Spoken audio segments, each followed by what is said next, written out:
प्रेम से सेवा करने लगे, बोले कि यही हमारे भगवान हैं। अब तो वो राजा के हफ्ता में 1-2 बार जाके हजामत करते, और उसके बाद कभी समय मिलता तो कथा सुनते। एक बार कथा में व्यास जी ने बोला कि बिन गुरु के हुए ठाकुर जी प्राप्त नहीं होते। तो सेन नाई जी के मन में आया कि अब मैं गुरु कहां से खोजूं। तब किसी ने इनको बताया, बोले काशी में विराजमान है श्री रामानंदाचार्य जी महाराज, आप उनकी शरण में चले जाओ, वो बहुत अच्छे गुरु मिलेंगे। और श्री सेन जी काशी चले गए।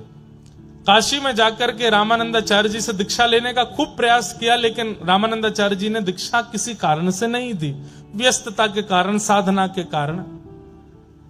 एक बार एक संत इनके पास हजामत कराने आए अपनी, तो ये उनके केश काट रहे थे, मतलब मुंडा कर रहे थे, बिल्कुल सारे बाल उड़ा रहे थे। शिखा छोड़ दी तो संत विरक्त थे, उन्होंने कही शिखा भी काट दो। उन्होंने कही अरे आप कैसी बात कर रहे हैं, मैं शिखा नहीं काटूंगा, ये तो बहुत बड़ा पाप है। बोले अरे मैं विरक्त हूं, विरक्त शिखा सूत्र नहीं रखते।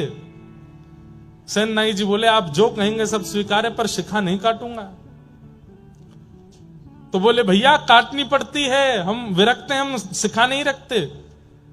तब अंत में सेन नाई जी ने कहा आप बहुत बड़े संत हैं, बहुत बड़े महात्मा हैं, रामानंदाचार्य जी से बुलवा दीजिए कि शिखा काट सकते हैं तो मैं काट दूंगा।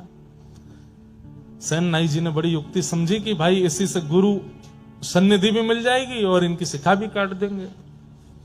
संत लेकर के रामानंदाचार्य जी के पास गए, तो रामानंदाचार्य जी को ये बात बड़ी अच्छी लगी कि इन्होंने लाख कहने पर भी शिखा काटी नहीं, कितना इनका भाव है।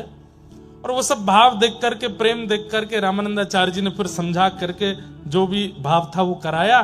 सेन नाई जी की इस निष्ठा को देख करके उन्होंने दीक्षा प्रदान की, तिलक दिया, नाम दिया, मंत्र दिया।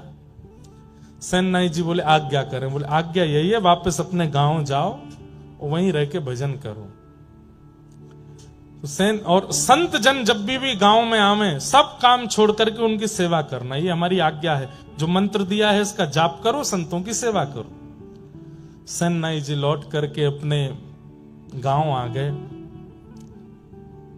राजा ने इनको बुलवाया कि कल हमको एक दूसरे राजा से मिलने के लिए जाना है, सुबह आकर के हमारी हजामत कर दो, मालिश वालिश कर दो, उसके बाद हम स्नान करेंगे फिर जाएंगे। रात्रि में सब व्यवस्था करके सेन नाई जी सोए। सुबह उठे तो क्या देखा, कीर्तन की ध्वनि आ रही है।